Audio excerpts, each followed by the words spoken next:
La Bibliothèque nationale de France.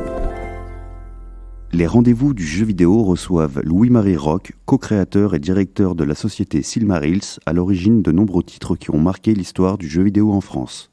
Bonsoir Monsieur Roch, merci beaucoup d'être avec nous. Donc pour nous présenter un peu l'épopée de Silmarils, les différents jeux réalisés et la progression de ce studio. Alors pour commencer déjà, comment en êtes-vous arrivé à créer des jeux vidéo? Est-ce une passion de joueur ou un intérêt technologique? En fait, c'est un peu un mélange de différentes choses. Mais c'est vrai qu'au départ, c'est bien une passion de joueur, mais pas que de joueurs de jeux vidéo, parce qu'au départ, dans ma jeunesse, il n'y avait pas de jeux vidéo. Et avec mon frère André, ça a été dit, qui était cofondateur de Silmarils, on jouait beaucoup à des jeux de société, plutôt des jeux de stratégie essentiellement, des classiques genre Risk ou Richesse du Monde, Monopoly. Et tout ça nous a donné un certain goût globalement aussi pour ce que allaient devenir les jeux vidéo. Mais on allait aussi un petit peu plus loin, parce que quand on jouait à ces jeux, on essayait aussi parfois soit d'inventer des règles nouvelles, soit de pallier à des règles qui pouvaient créer des frustrations ou qui pouvaient amener à un déséquilibre du jeu.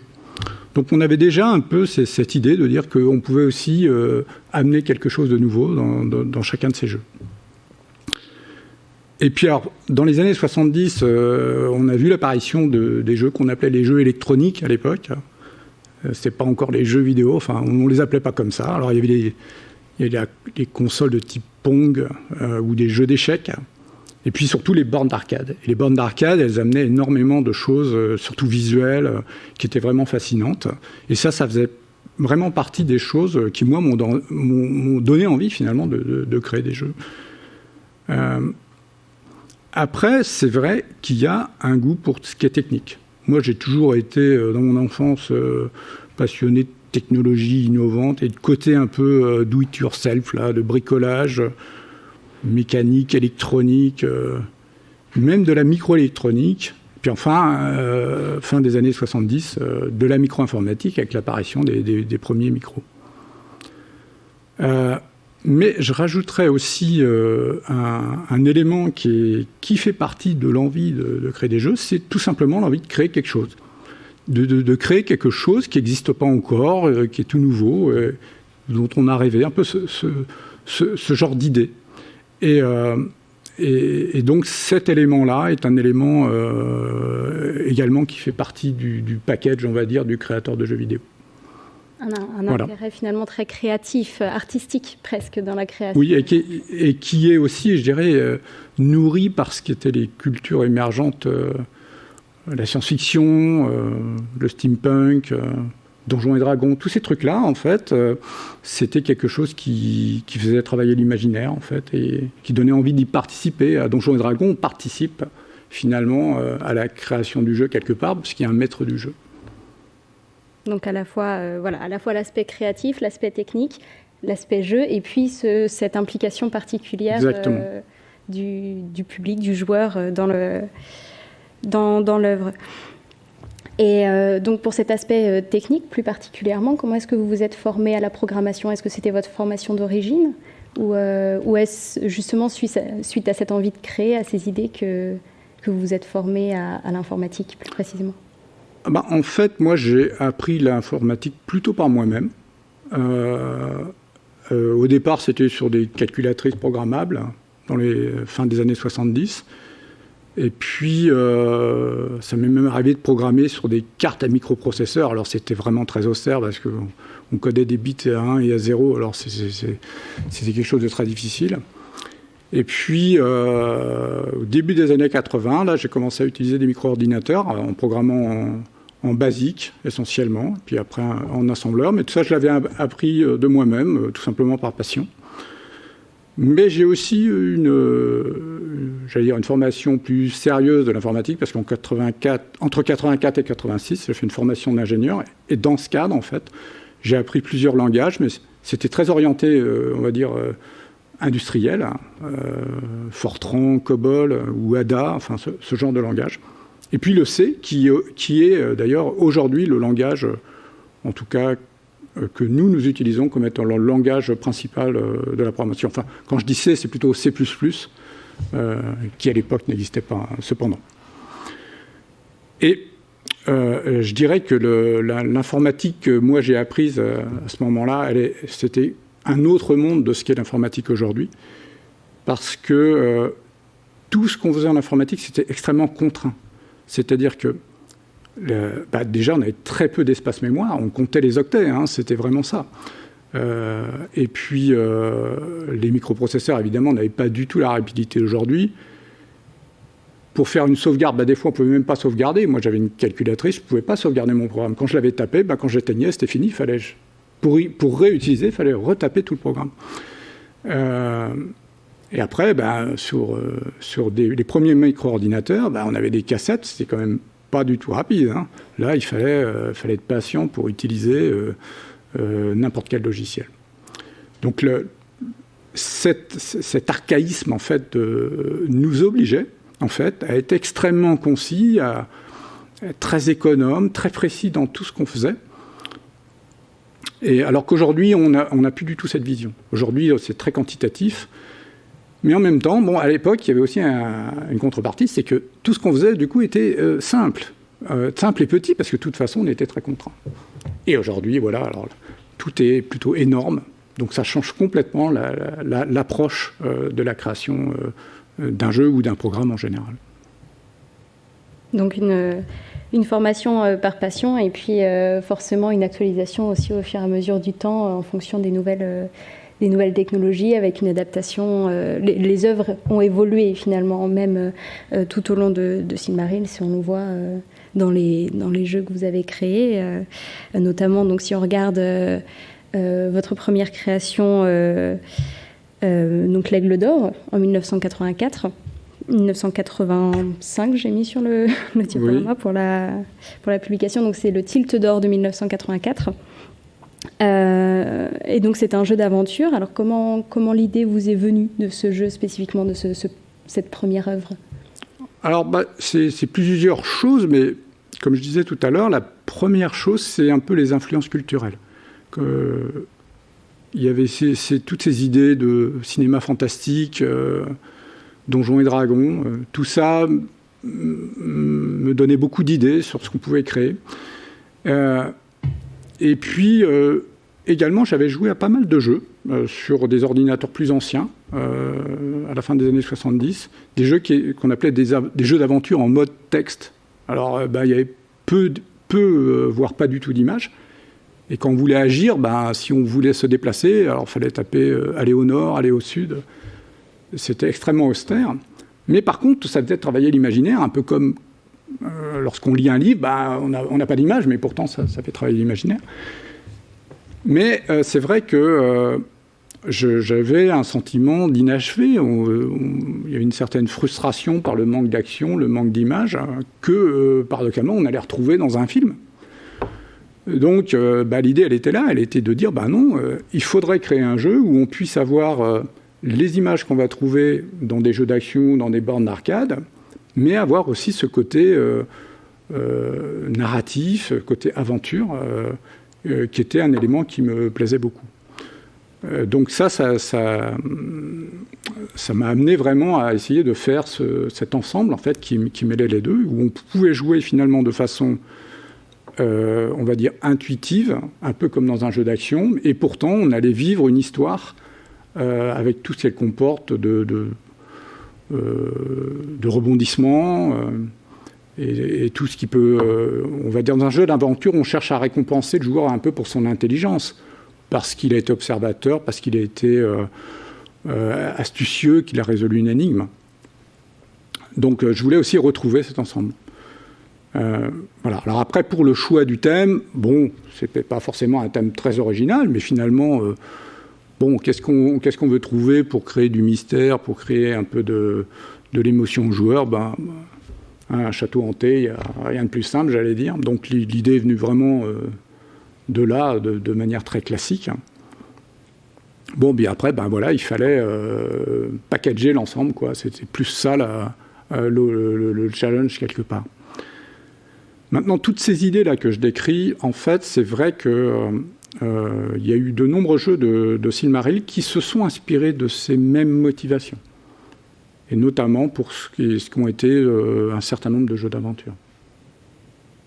Donc une inspiration dans l'aventure textuelle, donc Colossal Cave Adventure, Zork, ce genre de jeu. Oui. Et en même temps, une sorte de l'imaginaire de la fantasy, de la science-fiction par la suite aussi, comme un peu fondation derrière l'Aigle d'Or, un peu les inspirations, si je résume. Oui.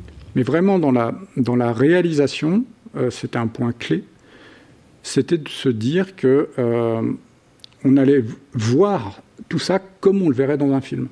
Parce que ça existait assez peu. Bon, il y avait déjà d'autres jeux d'aventure, mais on le voyait assez peu, et souvent, seuls les textes étaient la partie majeure d'un jeu d'aventure. Donc mettre davantage l'image au centre. Oui, une sorte de mise en scène, finalement, quelque part. Et donc, vos premiers jeux étaient réalisés en indépendant et édité par Loriciel, comme c'est le cas donc pour l'Aigle d'Or. Et par la suite, vous avez fondé donc avec votre frère André et Philippe Plat Silmarils. Pourquoi avoir fait ce choix de fonder un studio ensuite donc en 87 ? Alors bon, là aussi, il y a plusieurs éléments qui ont fait cette décision. D'abord, finalement, sur environ 3-4 ans, moi et mon frère, on avait acquis une sorte de petite expérience de ce qu'était ce nouveau marché un peu émergent. Parce que mon frère avait également édité quelques jeux. Et donc, à nous deux, on s'était dit, on pourrait très bien faire notre propre entreprise avec les jeux qu'on a envie de faire. Sachant qu'on voyait qu'autour de nous, quand même, un certain nombre de studios, enfin, plutôt d'éditeurs, on parlait plutôt d'éditeurs à l'époque, qui s'étaient créés, en partant pour ainsi dire de rien. Et il y avait quelque part, on imaginait qu'il y avait des places à prendre sur ce marché qui était complètement nouveau. Donc c'était vraiment on s'est dit, là, il y a un moment, il y a comme une sorte de chance à saisir. Et aussi parce que, on était jeunes, on s'était dit, on n'a pas grand-chose à perdre, à essayer. C'est peut-être un peu maintenant ou jamais, peut-être qu'après on le fera jamais si on ne saisit pas cette opportunité. À ça s'ajoutait aussi autre chose, c'est que finalement, comme on avait édité des jeux, on savait comment ça marchait. On voyait un peu comment le marketing se faisait, comment on faisait pour fabriquer.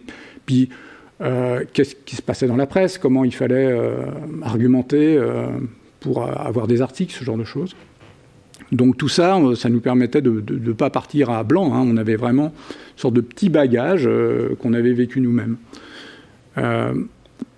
Évidemment, pour moi, le fait d'avoir fait l'Aigle d'Or, c'est quelque chose qui m'a aussi donné beaucoup confiance, parce que je me suis dit, c'est vrai, c'est possible de faire un jeu qui marche, et du coup, on va arriver à faire une entreprise qui va tenir, qui sera financièrement, qui va pouvoir nourrir ses salariés et se développer. Peut-être que si j'avais fait des jeux qui étaient restés plus confidentiels, j'aurais pas du tout été dans cette direction. Voilà. Enfin au-delà de ça, pour monter cette aventure qui est une entreprise, il y avait aussi, vous avez parlé tout à l'heure de Philippe Plas. Philippe Plas, c'est quelqu'un que j'ai connu en faisant mon service national. Et il avait aussi un peu ce goût d'entreprendre. Et ce qui était intéressant, c'est que lui, il avait un bagage qui était complémentaire de ce que moi et mon frère on avait. On était plutôt du côté, on va dire, technique et créatif. Mais lui, il avait un bagage qui était à la fois en gestion et en commerce. Et du coup, ça faisait un trio assez complémentaire. Et donc, c'est comme ça qu'on s'est réunis et qu'on a bâti ce projet. Et il y a un élément au départ qui a été aussi inscrit dans le business plan quelque part, c'était de dire qu'on allait créer un outil qui permettrait de créer des jeux rapidement. Et de là, de pouvoir multiplier finalement la sortie de produits et de donner un succès commercial à l'entreprise. On en reparlera un petit peu tout à l'heure, plus en détail. Donc, la bonne équipe, la complémentarité des personnes, le savoir-faire technique, l'envie créative, le bon moment et puis l'impulsion de l'Aigle d'Or qui a marché et qui vous a aussi donné la confiance nécessaire finalement pour lancer cette aventure. Et donc pourquoi ce nom, Silmarils? Alors, faut savoir qu'au départ, c'était pas du tout Silmarils qui avait été choisi. Alors, comme on peut le voir là, à l'image, j'ai sorti la couverture du business plan de l'époque qu'on avait fait. Et donc, l'entreprise va s'appeler Odyssée. Alors pourquoi? Parce que on se disait, Odyssée, c'est une idée d'aventure. C'était une bonne image comme ça qui nous plaisait.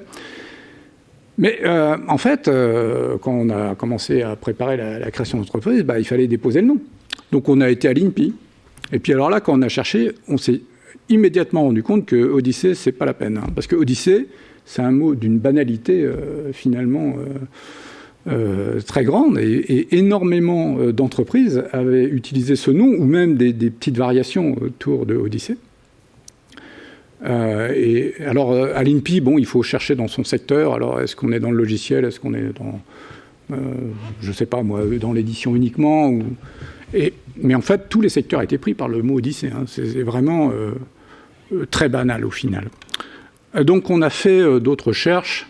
Puis alors, c'était assez compliqué parce qu'à l'époque, il n'y avait pas d'Internet. Alors, pour chercher les noms déposés, alors on avait des gros bottins, des énormes bottins, des étagères pleines avec tous les secteurs classés par ordre alphabétique. Alors, on avait fait notre liste de noms en préparation, genre une trentaine, des noms auxquels on pensait. Puis après, on compulsait tous ces bottins et on regardait si c'était pris. Et puis, après pas mal de recherches, tout ce qu'on choisissait, non, c'était déjà pris. Alors, on s'est dit, il faut qu'on aille chercher plus loin dans des choses plus pointues, plus rares, plus exotiques. Et de là, on s'est dit, pourquoi pas quelque chose qui vient de l'Heroic Fantasy, Tolkien, ça a l'air sympa. Mais là, c'était pareil, c'était pas si simple. Parce que, autant le Seigneur des Anneaux, c'est connu, etc. Mais, alors, soit, de toute façon, c'était déposé parce que ça appartenait quelque part à Tolkien ou aux éditeurs de Tolkien. Soit, alors, c'était des choses qu'on connaissait pas. Et alors, on a trouvé, finalement, cette œuvre, le Silmarillion, qui avait été une œuvre qui est antérieure, en fait, au Seigneur des Anneaux. Et je crois qu'elle a même été publiée après la mort de Tolkien lui-même, parce qu'il n'avait même pas édité. Donc elle était moins connue. Et à l'intérieur de ce livre, on ne pouvait pas utiliser le Silmarillion. Ça, c'est déjà, forcément, c'est normal, c'est une œuvre et c'est déposé par leurs auteurs. Mais donc à l'intérieur, on parlait des Silmarils. Et les Silmarils sont trois joyaux, on va dire, magiques, puissants, etc., qui font partie de l'univers Heroic Fantasy. Et on s'est dit, tiens, on va choisir ça. Et là, notre recherche à l'INPI, ça a marché, c'était pas pris. Donc, la décision est partie là-dessus, et le mot était choisi. Et voilà. Un hasard, donc finalement, un hasard. En tout cas, c'était pas une intention première, ça, on peut le dire. Mais on reste dans la littérature depuis le lycée jusqu'au Silmarils. Et donc, au départ, il s'agissait d'un... J'ai noté studio, mais donc d'un éditeur, avec une équipe relativement restreinte, donc une quinzaine de personnes, Silmarils. Et vous avez tout de même développé une trentaine de titres en 16 ans. Est-ce que ce sont les outils et les langages de développement que vous utilisiez qui permettaient de pallier justement cette équipe relativement restreinte? Alors oui, effectivement, j'évoquais tout à l'heure. En fait, quand on a construit notre business plan, on s'est dit, il faut quand même arriver à sortir beaucoup de titres. Et quand on regardait les éditeurs qui étaient déjà présents sur le marché à l'époque, on peut parler d'Infogrames, Loriciel évidemment, et d'autres, en fait, la plupart fonctionnaient sur la base d'auteurs indépendants qui leur amenaient des titres. Un peu comme un éditeur de livres ou des auteurs, des écrivains vont apporter des manuscrits. Mais nous, on ne connaissait pas tellement d'auteurs en soi, et ce n'était pas forcément évident d'arriver à concurrencer les éditeurs en place et pour trouver des auteurs de jeux originaux. Donc l'idée, c'était de dire, on va créer un outil pour concevoir des jeux qui soient simples à utiliser et qui puissent être mis à disposition auprès d'autodidactes, enfin qui ne sont pas forcément des programmeurs ou qui n'avaient pas forcément l'idée première de créer un jeu parce qu'ils n'avaient pas le bagage technique. Et donc, de là, on a créé un outil qui s'appelle ALICE, ce qui veut dire Actor Language Integrated System. Et j'avais développé cet outil avant la création de l'entreprise. Et en développant cet outil, ça avait aussi une autre utilité, c'était que ça m'a permis de créer le premier jeu en fait, de l'entreprise, qui s'appelait Manhattan Dealer. Et ce qui était important, parce que d'avoir un jeu disponible au moment du lancement de l'entreprise, c'était aussi être capable de pouvoir financer, en tout cas, le démarrage de l'entreprise pendant plusieurs mois. Alors, pour revenir à cet outil Alice, alors, qu'est-ce qu'il y avait à l'intérieur, comment ça marchait? Alors, déjà, il y avait un langage de programmation qui était volontairement, avec une syntaxe volontairement simplifiée. Et aussi un langage structuré, avec ce qu'on appelle une orientation à la fois objet et agent. Alors, là, on rentre dans des concepts informatiques. En fait, la programmation par agent, c'est une idée de dire que finalement, à l'intérieur d'un programme, il y aurait comme des entités indépendantes qui peuvent avoir leur propre programme et qui interagissent avec les autres, comme des agents peuvent interagir entre eux. Et donc, il y avait ce système-là, et c'est particulièrement bien adapté à la création de jeux. Parce que dans des jeux, finalement, on a comme des petits personnages, des petites entités qui interagissent. Donc, ça permet de programmer de manière assez intuitive. L'autre chose, c'est que il y avait aussi, alors là on le voit un peu sur l'image, donc là sur la partie centrale on voit justement le fameux langage, un éditeur de source.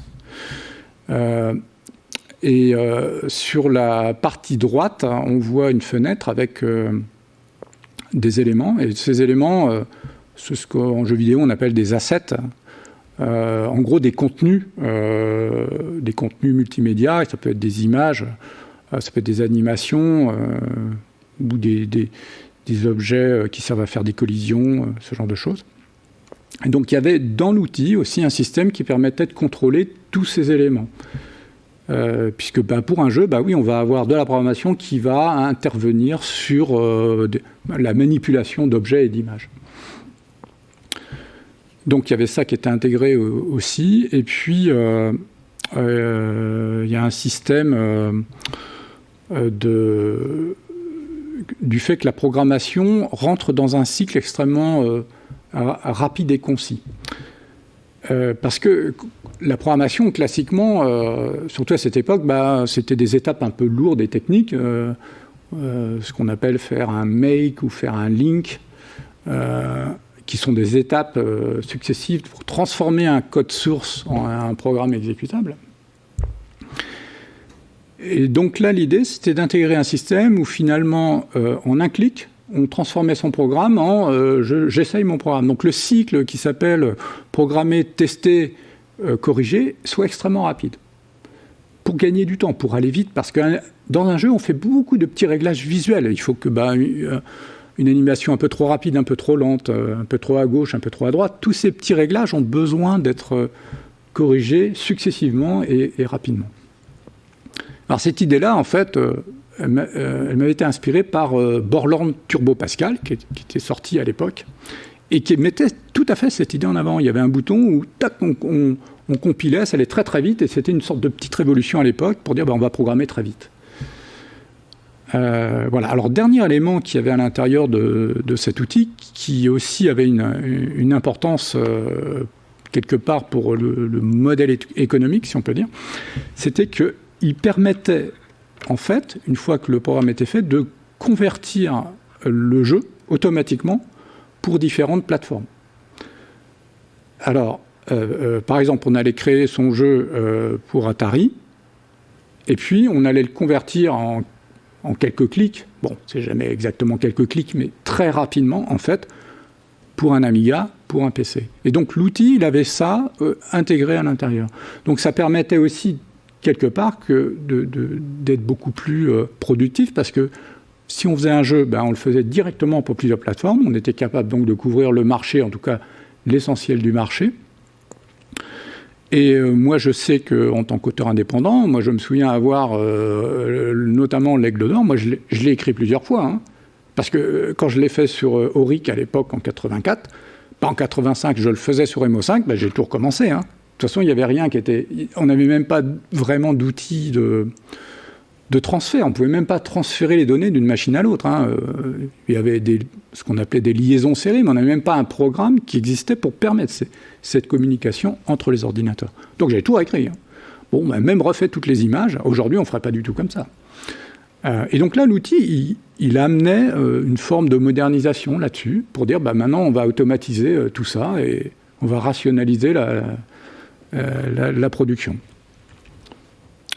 Voilà, alors, l'idée, c'était de dire, avec cet outil, on va pouvoir le proposer gratuitement à des gens qui ont envie d'écrire des jeux, qui ne sont pas forcément des spécialistes du métier, qui ont envie d'écrire un jeu parce qu'ils ont des idées, ils ont des envies de création.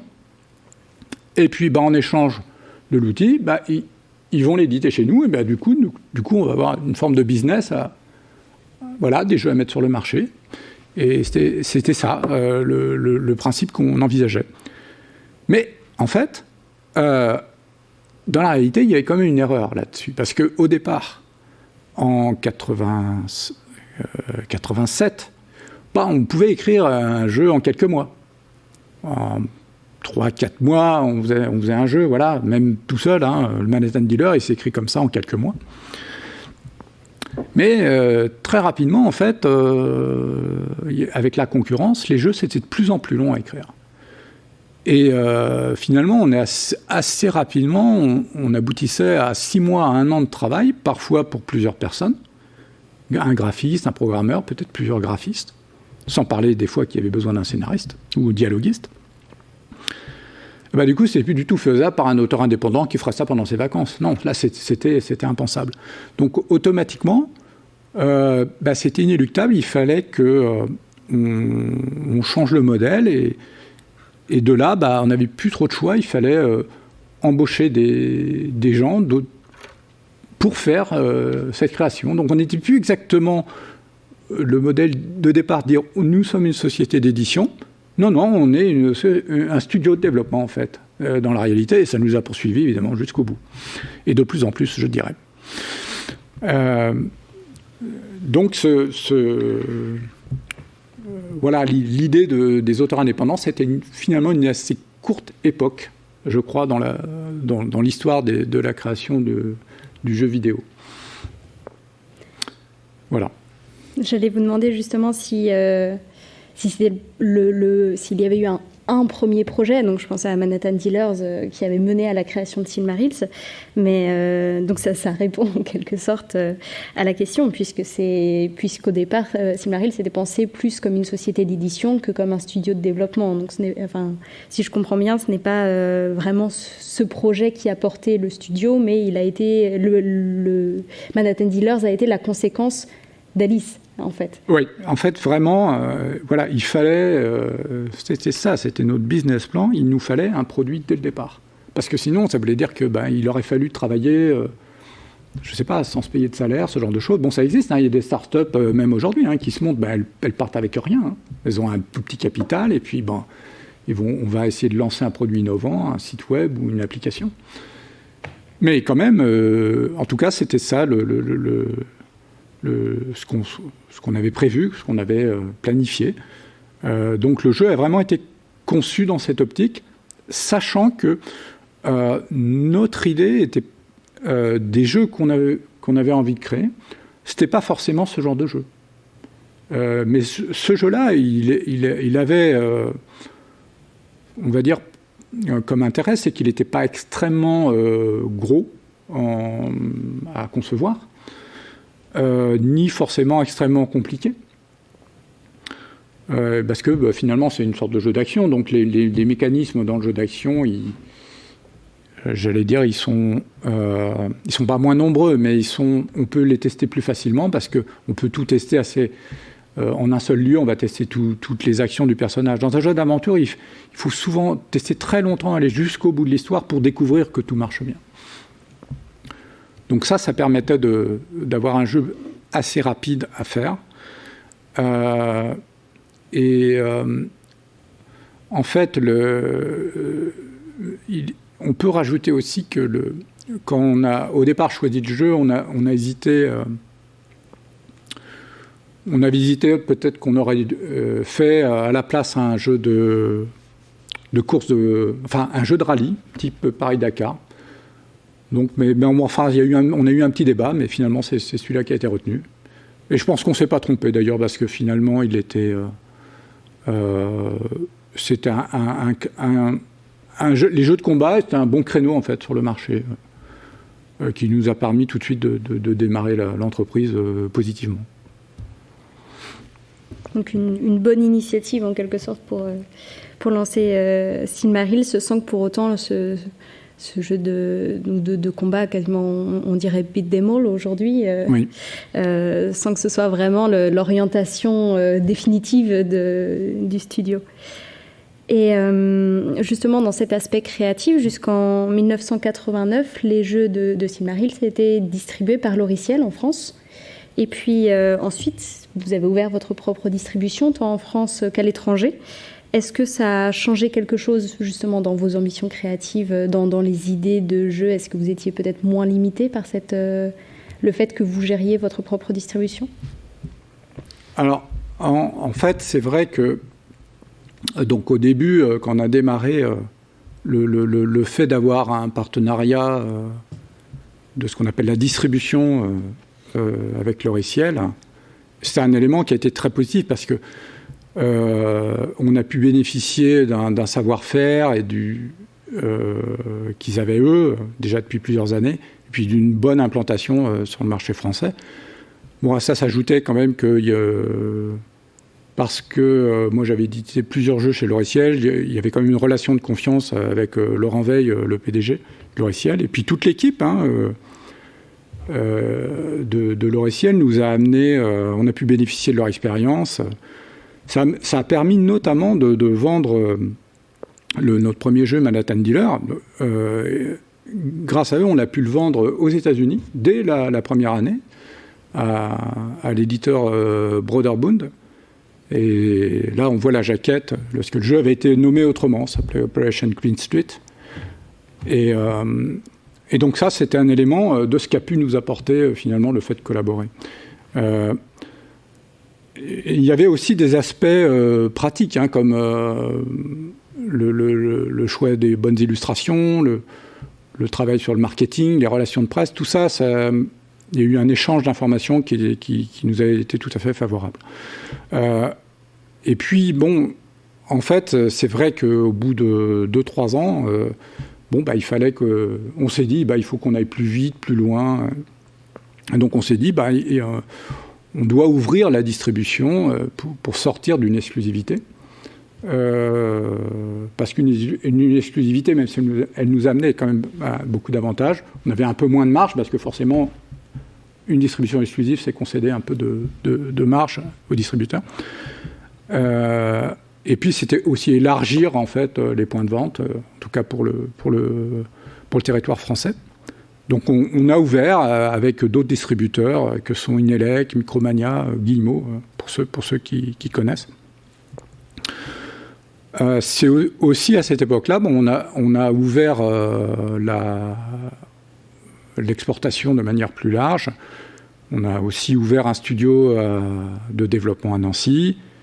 On a ouvert un bureau commercial à Londres. Et de Londres, en fait, surtout, c'était pour contrôler les ventes, pas seulement au Royaume-Uni. Au Royaume-Uni, c'est quand même quand même un gros marché, si ce n'est le principal marché à l'époque.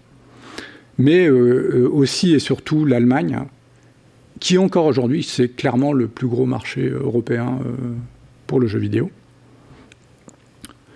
Et puis les pays nordiques, le Benelux, même de l'Angleterre, ça permettait, même les pays du Commonwealth, finalement, quelque part, c'est facile quand on est basé en Angleterre de vendre à tous ces pays-là. Bien plus facile que quand on est juste français en France, on va dire. Ça aide. Donc le fait d'ouvrir cette distribution, d'ouvrir l'export, ça nous permettait d'envisager des projets plus ambitieux, tout simplement. Mais dans la réalité, c'était carrément nécessaire parce que chaque année, la concurrence devenait de plus en plus dure. Et la concurrence, il y a la concurrence européenne, mais il y a surtout la concurrence qui vient des États-Unis.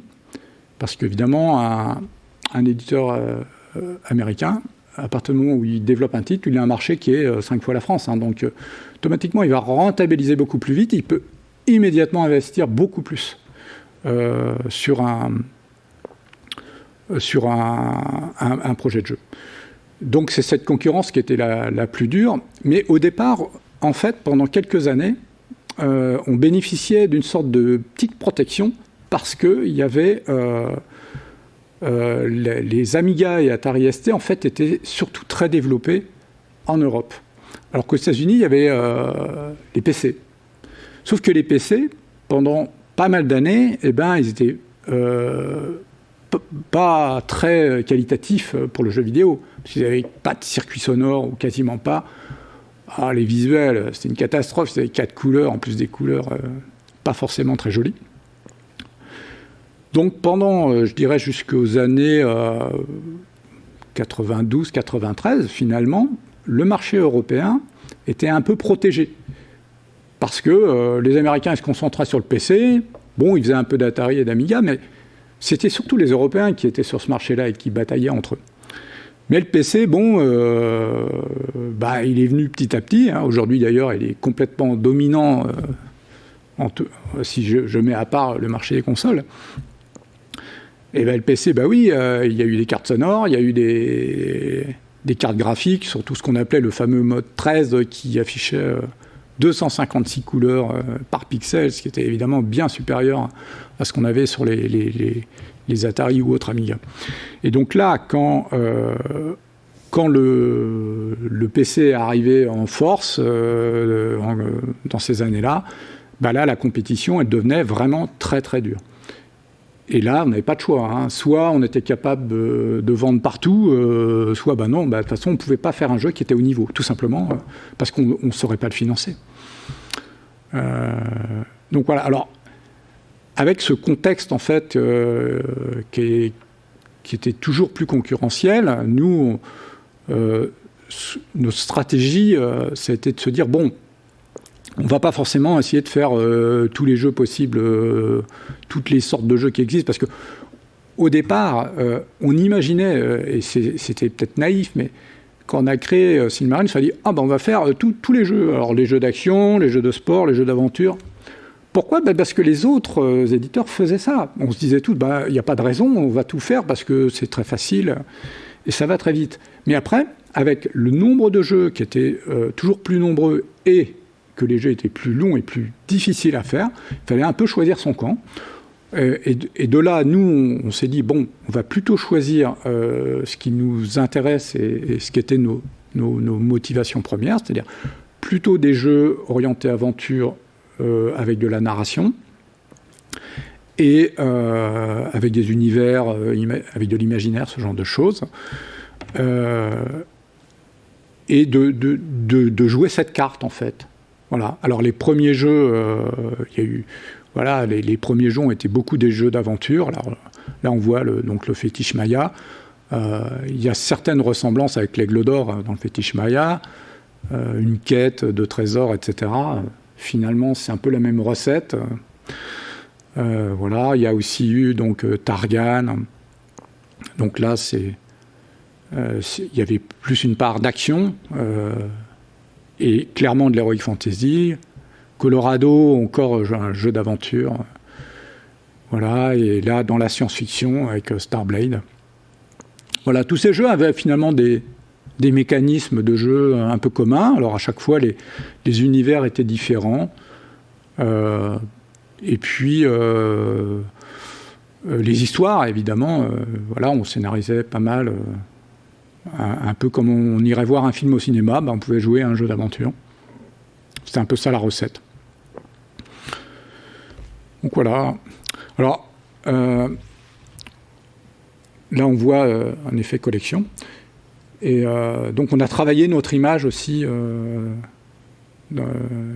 pour essayer de faire une idée que nos produits soient vraiment identifiables sur le marché.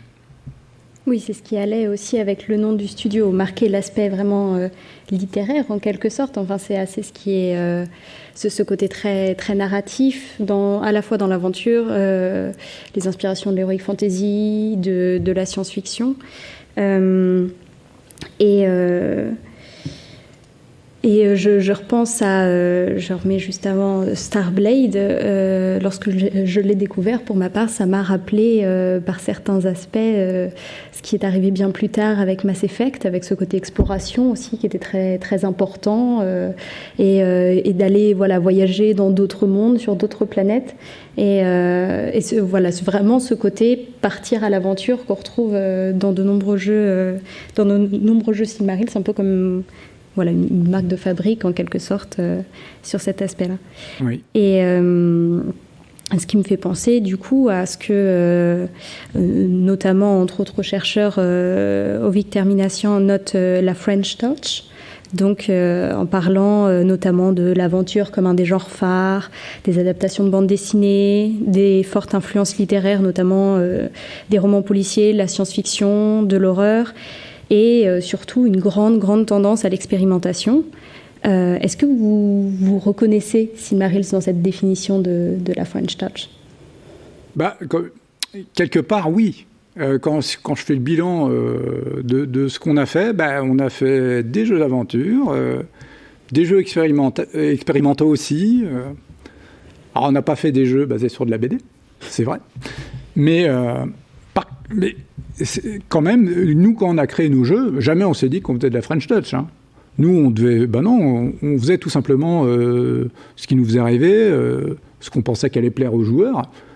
Mais on n'était pas dans l'idée, on va se revendiquer d'une certaine culture française, etc. Non, mais alors pas du tout.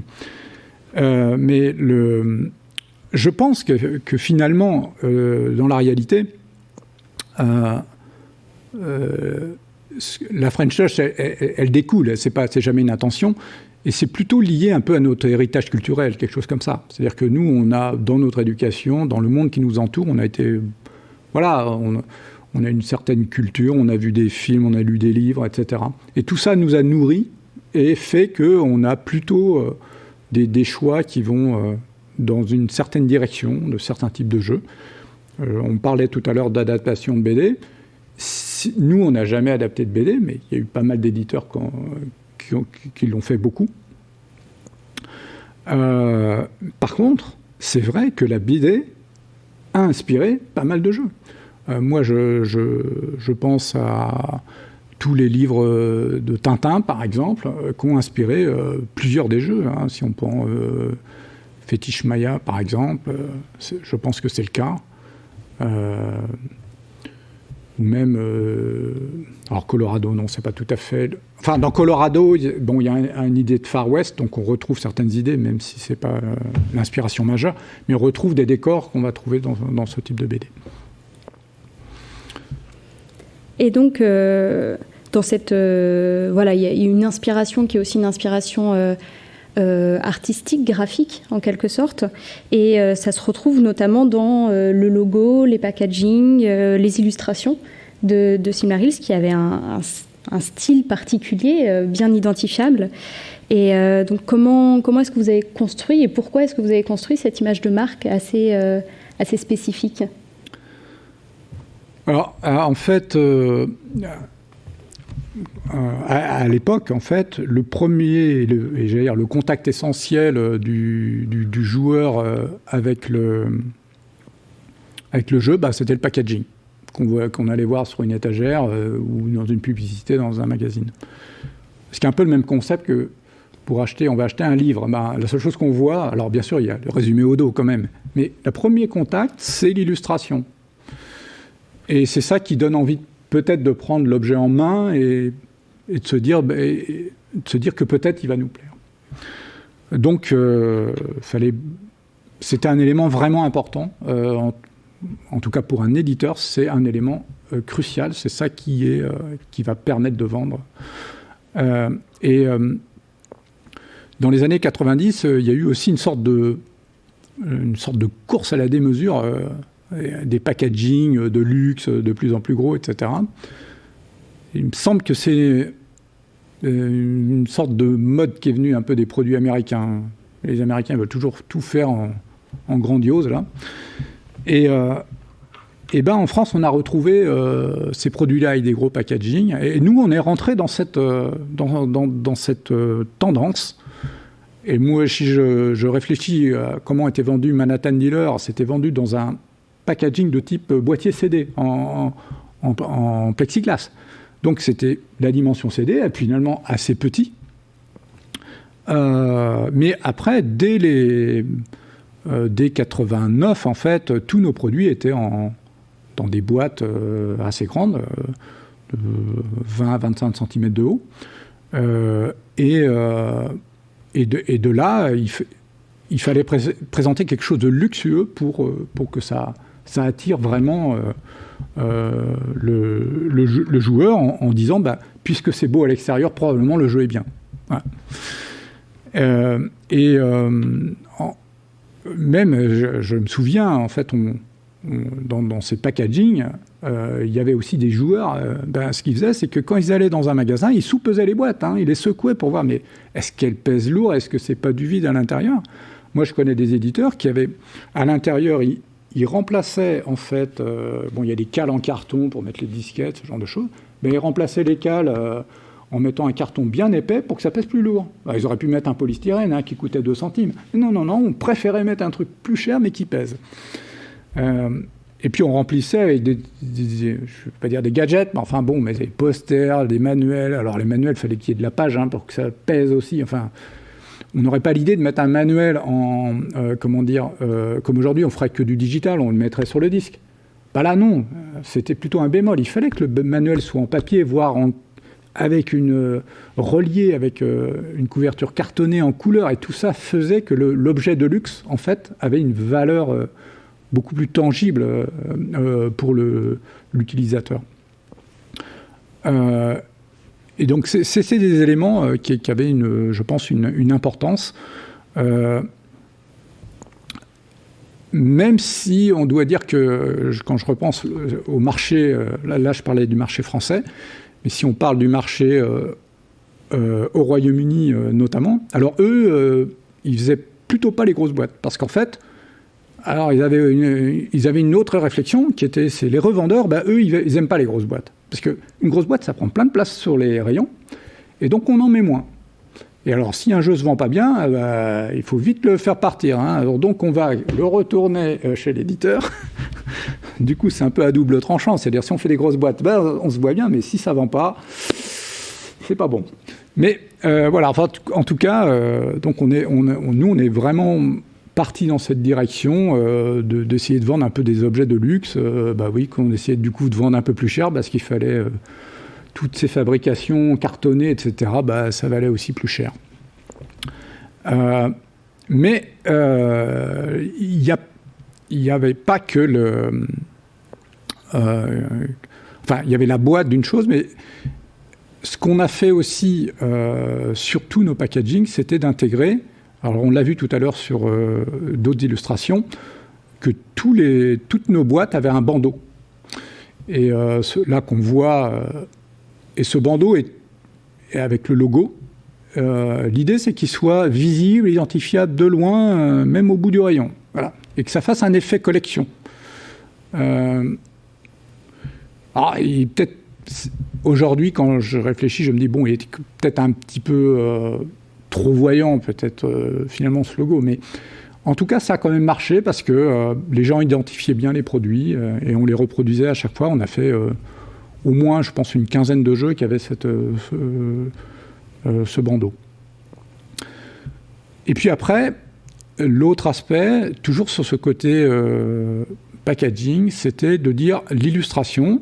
Donc là, on voit des illustrations qu'on a fait faire à des artistes sur mesure, en disant voilà, le thème du jeu c'est ça, on lui montrait quelques images et puis on discutait quelques croquis pour voir ensemble ce qu'on voulait y représenter. Mais après, il y a une autre approche, c'était de partir sur l'achat d'illustrations à des illustrateurs renommés, essentiellement des illustrateurs anglo-saxons, où là, finalement, on n'était pas dans la « je commande une illustration spécifique », c'est « j'achète sur catalogue ». Sachant que ces artistes renommés, en fait, si on veut une illustration sur mesure qu'on leur commande, ça coûte très très cher. Par contre, si on achète une illustration sur catalogue, comme ils l'ont déjà faite, c'est moins cher. Et puis, ce qui est intéressant, en tout cas pour l'éditeur, c'est qu'on sait à l'avance ce qu'on va acheter, puisque finalement, on le voit avant même d'avoir le résultat. Parce que là encore, il n'y a pas de numérique à l'époque. Quand l'illustrateur il commençait son travail, à la fin, il n'y a plus trop de choix. On était un peu obligé d'accepter ce qui était fait, même si il pouvait y avoir des défauts à l'intérieur, on ne pouvait pas retoucher. C'était un grand carton qui faisait... c'était fait sur des A2. La planche a été faite à la main, à la peinture, rien de numérique. Hein. Donc c'était prendre un risque aussi de faire créer quelque chose de neuf. On n'était jamais certain vraiment que le résultat sera à la hauteur de nos espérances. Quand on achète sur catalogue, ça avait un côté simple, et puis aussi ça pouvait être finalement pas si cher que ça en utilisant des noms renommés. Donc là, la première illustration qu'on a fait dans cette direction, c'est celle de Targan pour la version anglaise, en fait. Parce qu'en France, on l'a vu sur la planche précédente, l'illustration d'origine, on l'avait fait faire sur mesure. Et donc là, en fait, c'est notre éditeur anglais de l'époque qui, lui, était vraiment convaincu de cette approche. De dire que dans le packaging, si on a une illustration très sophistiquée, et notamment d'un artiste connu, eh bien, ça a un impact pour convaincre toute la chaîne. Ça va du revendeur jusqu'au client final, de dire, oui, c'est un gage de qualité quelque part. Et donc, donc cette illustration a été faite par Peter Andrew Jones pour Targan. Et puis après, il y en a eu quelques autres qui ont suivi. Donc Transarctica, c'était fait par Ronnie Matthews. Et en fait, Ronnie Matthews, c'est quelqu'un qui a travaillé beaucoup pour illustrer des éditions de Tolkien. C'est pour ça qu'il était connu. Et donc depuis déjà pas mal d'années, je pense que c'était dans les années 70 qu'il faisait ces illustrations. Et nous, on lui achetait celle-là pour un jeu qui n'était pas de l'Heroic Fantasy, puisque finalement, c'était Transarctica, qui est un jeu plutôt d'anticipation. Alors, ce qui était assez particulier, c'est que, en fait, Ronnie Matthews avait quelque part un peu changé sa façon de penser par rapport à ce qu'il créait. Et il ne souhaitait plus que ces illustrations soient utilisées pour illustrer des thèmes qui soient religieux, diaboliques, tout ce genre de choses. Or, choses qui font partie des univers fantastiques, typiquement Donjons et Dragons ou Tolkien en général. Donc il a fallu, pour obtenir cette illustration, il a fallu carrément qu'on lui écrive un courrier à l'époque pour lui expliquer et le convaincre que non, notre jeu n'était pas du tout... Il n'y a rien de diabolique dans notre jeu d'anticipation. C'est le monde dans l'avenir très concret, le réchauffement climatique. Voilà. Et à partir de là, finalement, on l'a obtenu. Et alors, cette illustration a un côté vraiment très fantastique Et curieusement, nous, on l'a appliqué à un jeu qui ne l'est pas tant que ça, mais elle a vraiment une aura très particulière qui, je pense, a beaucoup servi le produit. Voilà pour celle-ci. Et puis, il y a une troisième aussi, là. Donc, celle-là, elle a ceci de notable, donc, qu'elle est faite donc, par Tim Hildebrandt. Et en fait, cet illustrateur est connu parce qu'il a fait des affiches de films de Star Wars 4, épisode 4. Voilà. Donc, c'est quand même un grand nom qu'on avait attrapé, si je puis dire. Voilà. Après, il y en a quelques autres qu'on voit ici qui ont aussi été dans cette vision, enfin dans cette façon finalement de choisir ces illustrations. Donc Guy Roger pour Stormmaster, Tony Roberts, donc ça c'est pour Robinson Requiem, et puis Ishar 1, Mark Harrison et Ciruelo Cabral pour Ishar 3. Moi, ce que je retiens de toutes ces illustrations, c'est que quand même, elles apportent quelque chose. De toutes ces illustrations émane une forme de poésie, de rêve.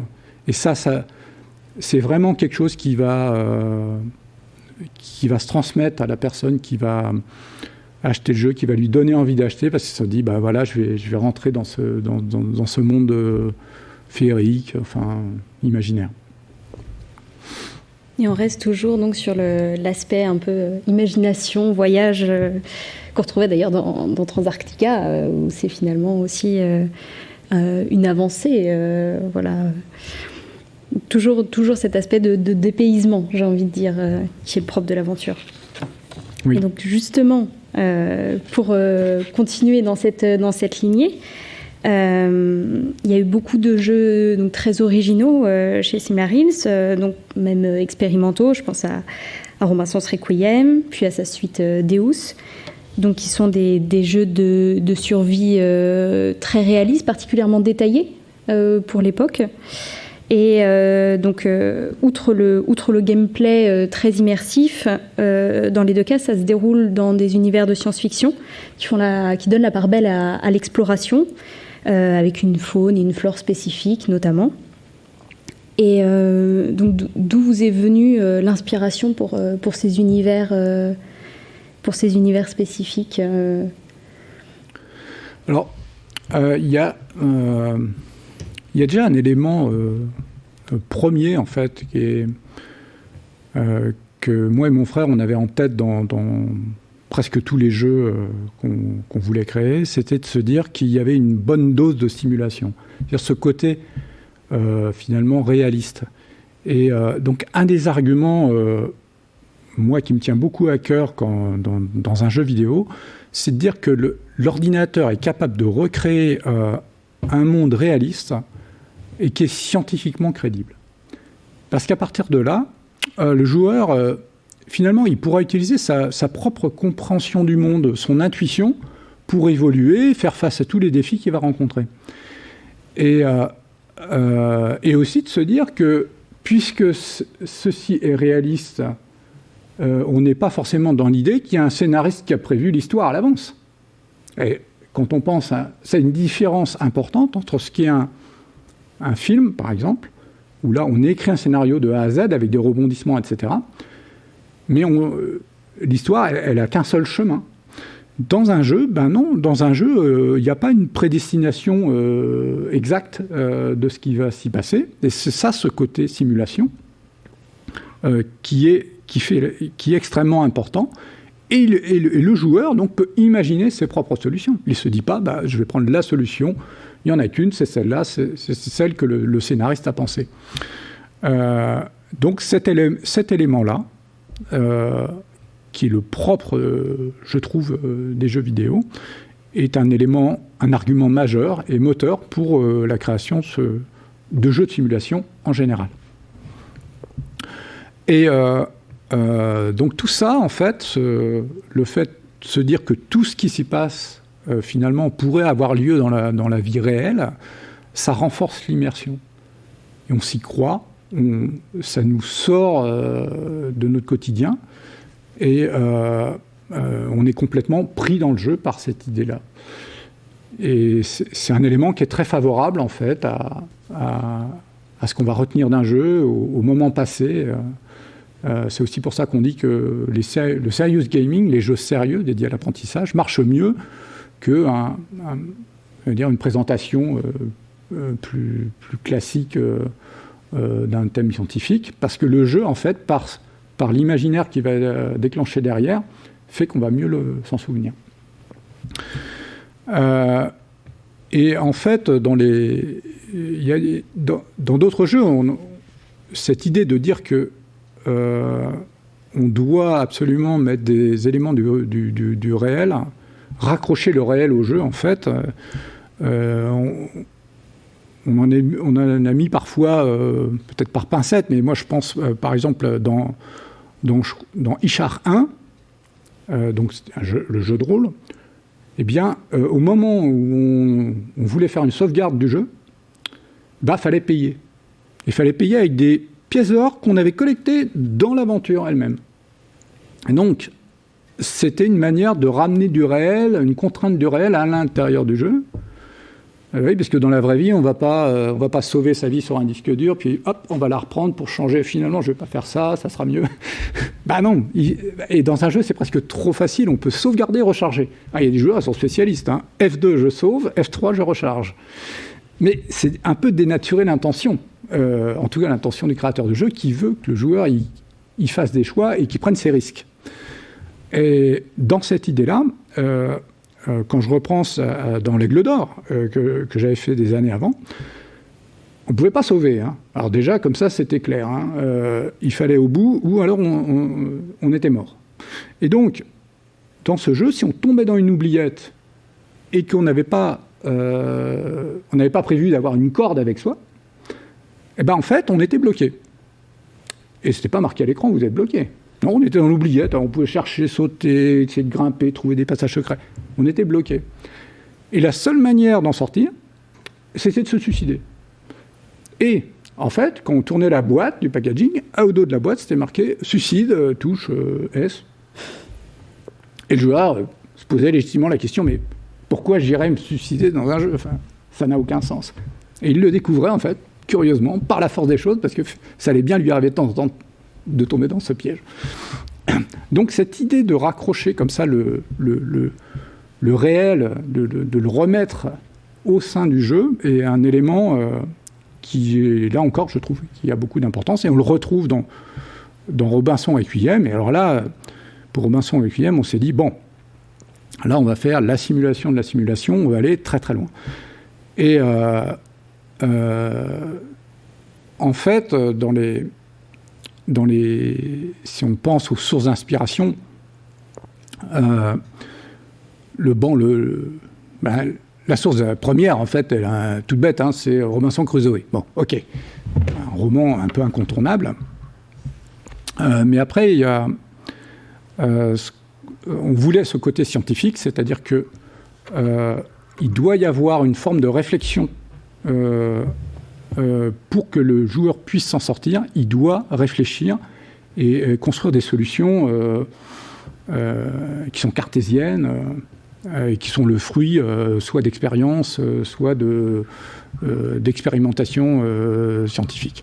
Et là, toujours dans les idées, qu'est-ce qui nous inspire ça ? Et, je dirais aussi, moi je pense beaucoup à Jules Verne, parce que Jules Verne, en fait, dans ses livres, où il y a parfois de longues descriptions, peut-être austères, où il y a même des gens qui tournent les pages, c'est trop long à lire, toutes ces descriptions, mais elles ont un côté vraiment scientifique, et c'est pas de dire que tout est possible, mais c'est que c'est plausible, c'est-à-dire qu'on est capable de décrire une forme de raisonnement qui pourrait nous laisser penser que ça pourrait se faire. Et donc, intellectuellement, c'est satisfaisant. Et donc là aussi, on retrouve cette démarche dans la création de Robinson Requiem, ce côté absolument réaliste à tout prix. Bon, alors pour faire ce jeu, on a dû vraiment se documenter assez loin sur plusieurs sujets. Alors, il y a le sujet de la survie. Et donc là, c'est surtout mon frère qui a travaillé le sujet, où il a lu des documents sur la survie. Je sais pas, comment allumer un feu, comment pêcher, comment construire des pièges, ce genre de choses.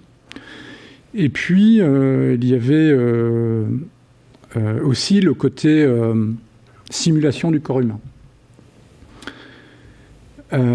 Parce que la survie, c'est aussi ne pas mourir et survivre à des problèmes de faim, de soif, d'infection, de piqûres de serpents, ce genre de choses. Et tout ça, c'est quelque chose de médical quelque part.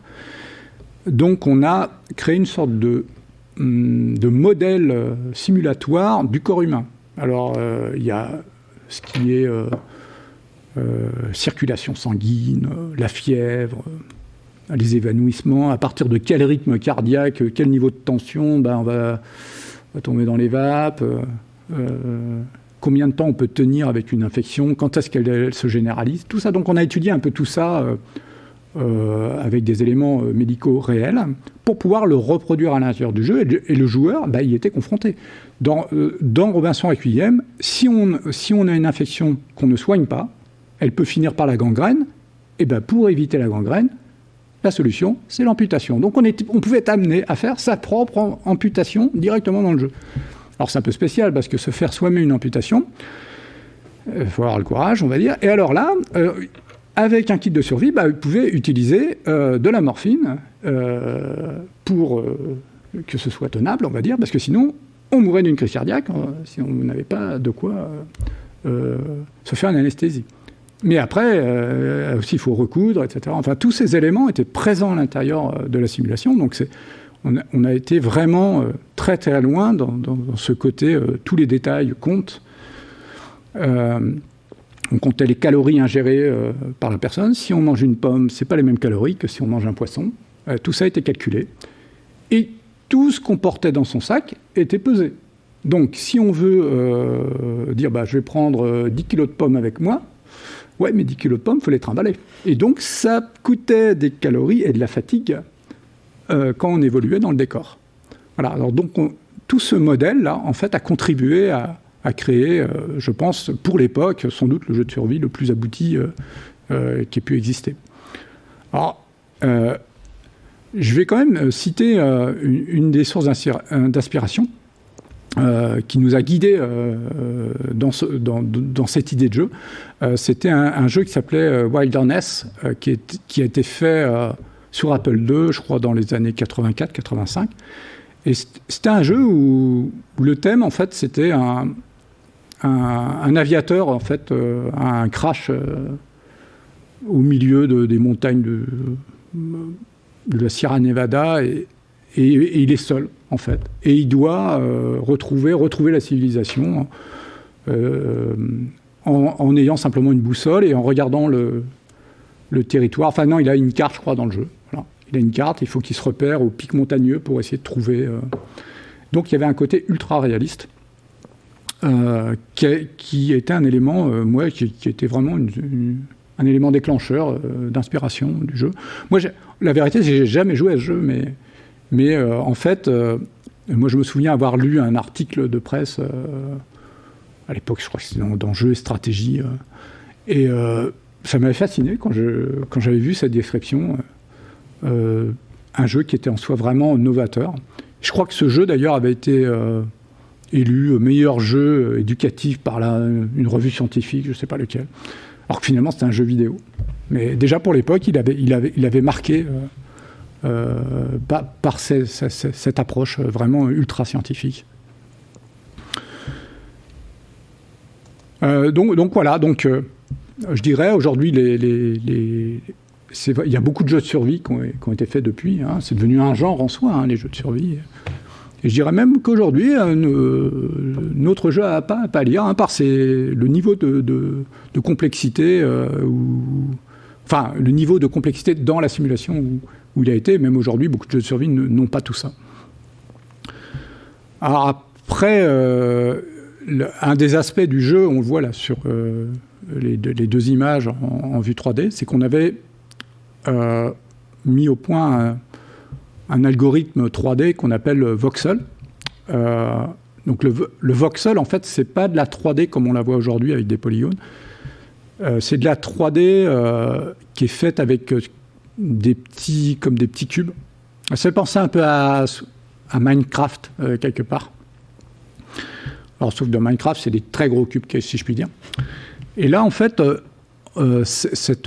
ces jeux dits en mode voxel, c'était une première vision de la 3D temps réel, avant même qu'on ait vraiment les vrais polygones, les triangles en 3D, et avant qu'il y ait des cartes graphiques. Ça avait été notamment mis en... Il y avait un jeu qui avait fait ça, qui s'appelait Comanche, qui était un jeu américain, qui était un simulateur d'hélicoptère. Et c'était vraiment de toute beauté, et ça montrait des décors montagneux. Donc c'est parfaitement adapté dans l'idée à ce que nous, on voulait faire sur un décor extérieur. Donc de là, on s'est dit, on va créer notre système voxel. Mais le voxel a aussi des bémols, c'est pas aussi beau, ça fait un peu cubique quand même, et c'est pas forcément aussi beau de ce qu'on pourrait faire en 2D notamment. Donc c'est un peu moins féerique, faut aussi le dire.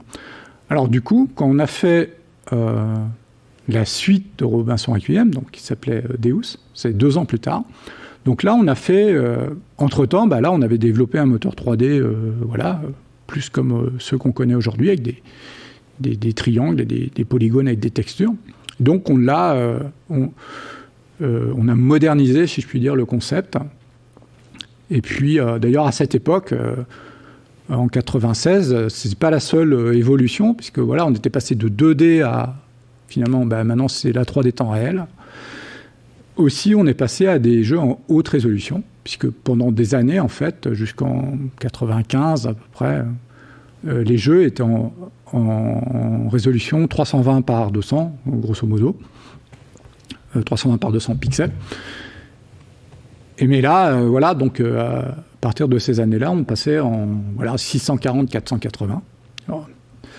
Pour aujourd'hui, on considérerait que c'est de la basse résolution, mais enfin, pour l'époque, c'était extraordinaire. Et quelque part, ça a été aussi, ça a correspondu à la fin pour nous, des développements qu'on faisait sur Atari, Amiga, etc. Et finalement, c'est un peu la fin d'une époque à ce moment-là. C'était une sorte de transition. Et tout à l'heure, je disais qu'on a été protégé un peu des produits américains pendant un certain nombre d'années. Là, c'était là. Voilà, ça y est, là, c'était tombé, c'était terminé. Plus jamais on ne ferait de l'Atari, plus jamais on ne ferait de l'Amiga. Ces marchés avaient disparu. Et là, la concurrence, c'était la concurrence évidemment beaucoup plus dure, parce que les jeux en haute résolution, c'est plus long à faire, c'est plus compliqué. C'était sur des CD, donc de la quantité d'informations, ça n'avait plus rien à voir avec les disquettes. On avait complètement changé de niveau, et les jeux étaient devenus bien plus lourds et coûteux à réaliser. Donc c'est l'aspect simulation, un aspect réaliste qui pousse à l'immersion aussi.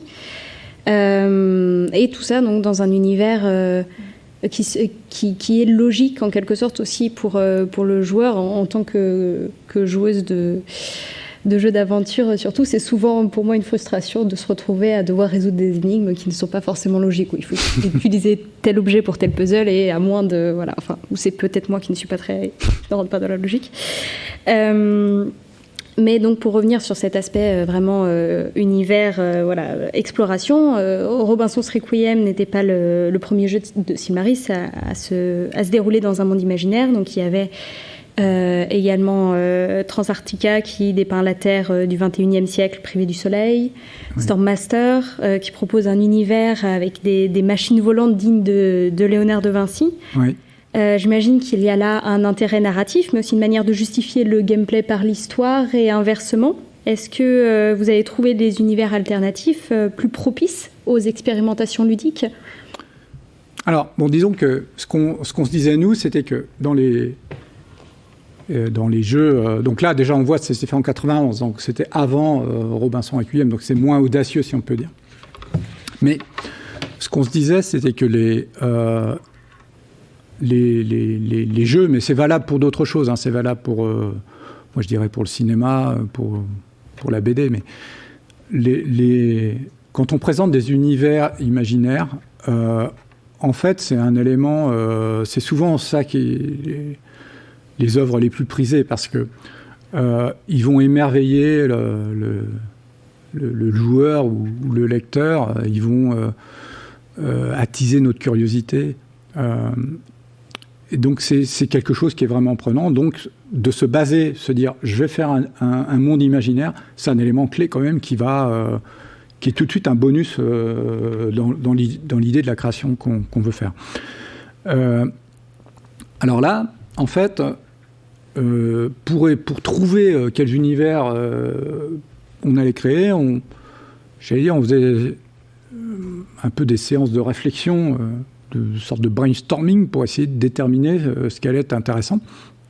Et en fait, on avait une sorte de petite technique un peu simple, on va dire, c'était de se dire, bon, alors on va choisir un monde dans lequel il y aura un concept physique particulier.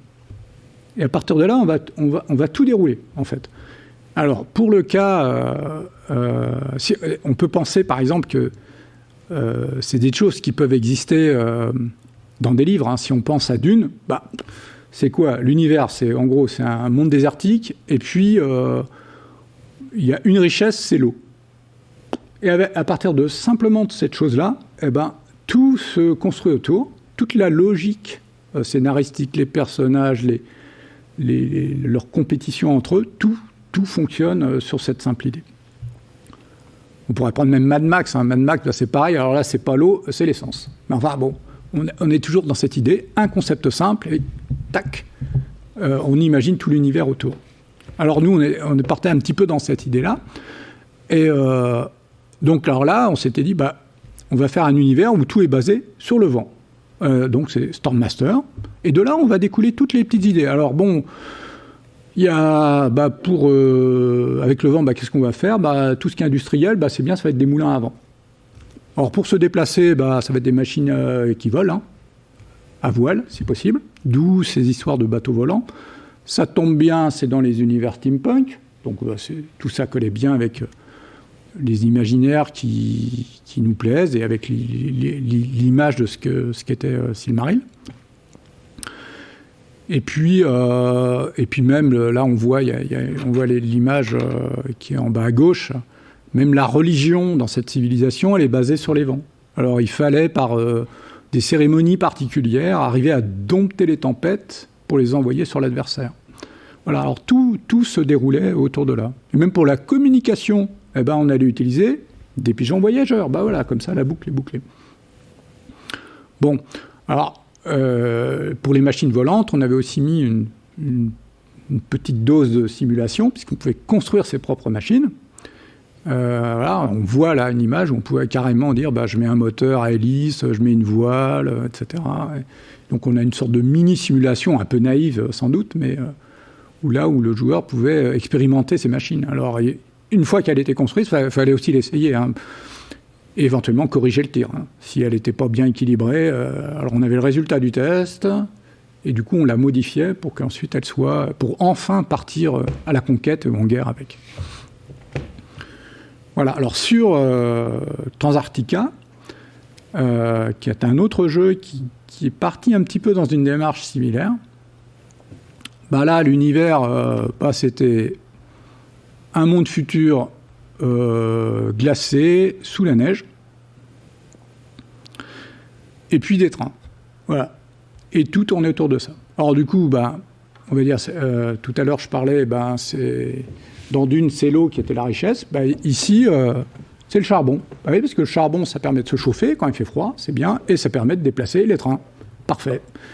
Donc juste ce petit concept-là permettait là aussi de dérouler tous les mécanismes de jeu. Là, par exemple, autour du train, on avait la simulation et la gestion du train en lui-même, c'est-à-dire l'ajout de wagons, le choix du type de wagon qui pouvait décider de ce qu'on allait en faire, soit du transport de marchandises, soit des wagons blindés pour faire la guerre. ou des wagons d'habitation. La locomotive elle-même avait un côté simulation. On avait reproduit un petit modèle de simulation de ce qu'est une machine à vapeur.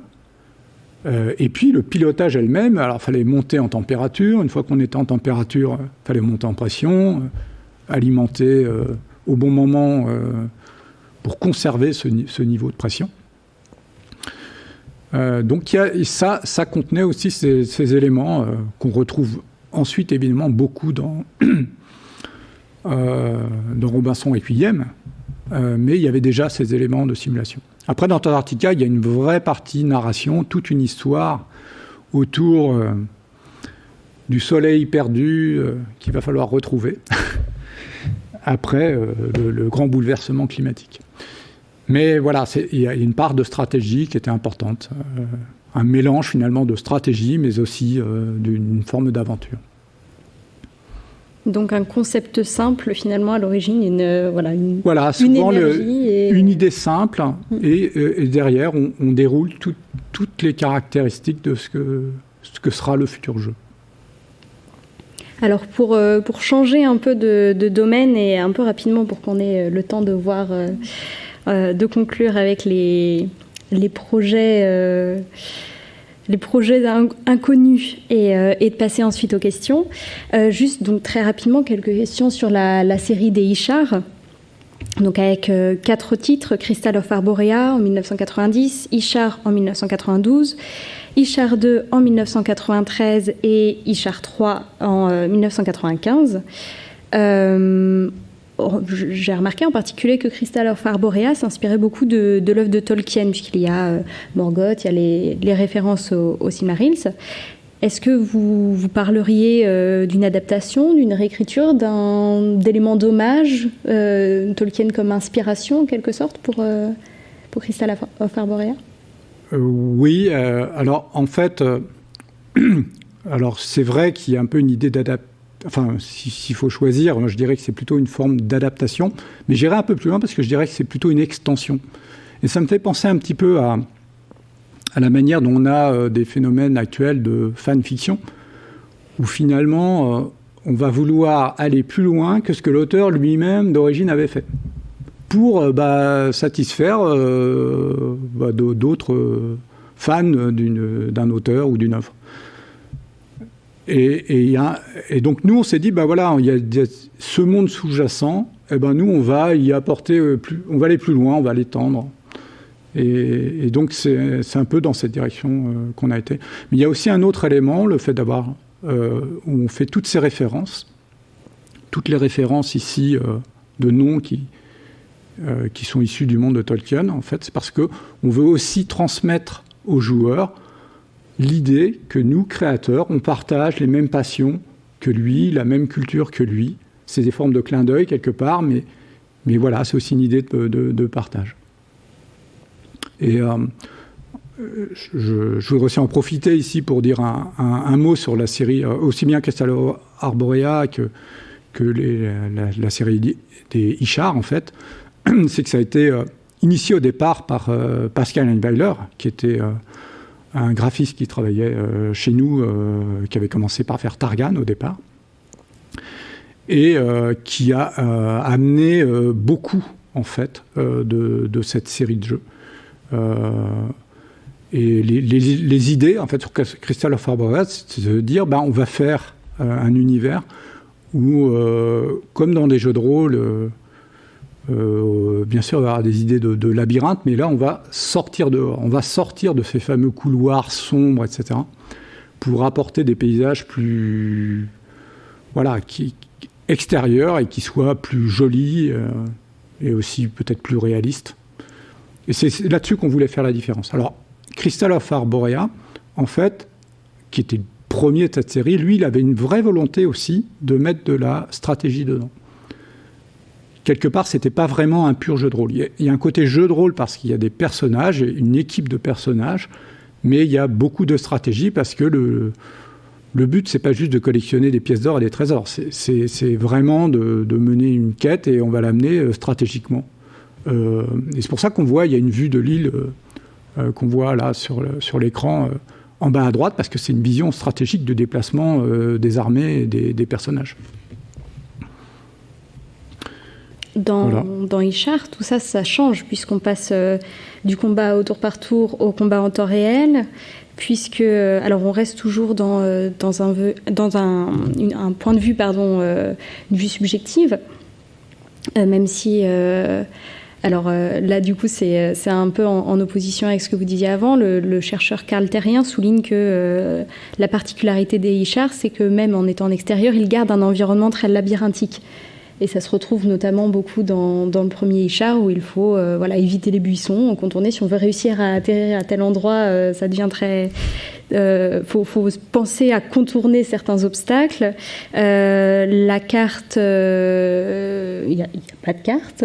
Oui. Alors moi qui ai un sens de l'orientation catastrophique, j'ai pas été très très loin dans les charges. J'ai réussi à trouver le coffret caché par je ne sais quel hasard, mais impossible de revenir sur mes pas.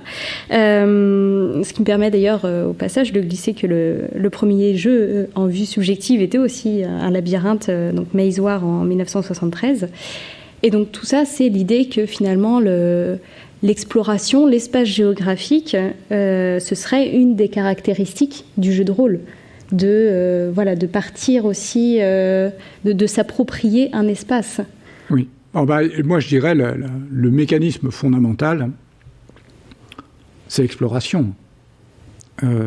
Pour moi, c'est un peu la colonne vertébrale de tout un tas de jeux et notamment des jeux de rôle.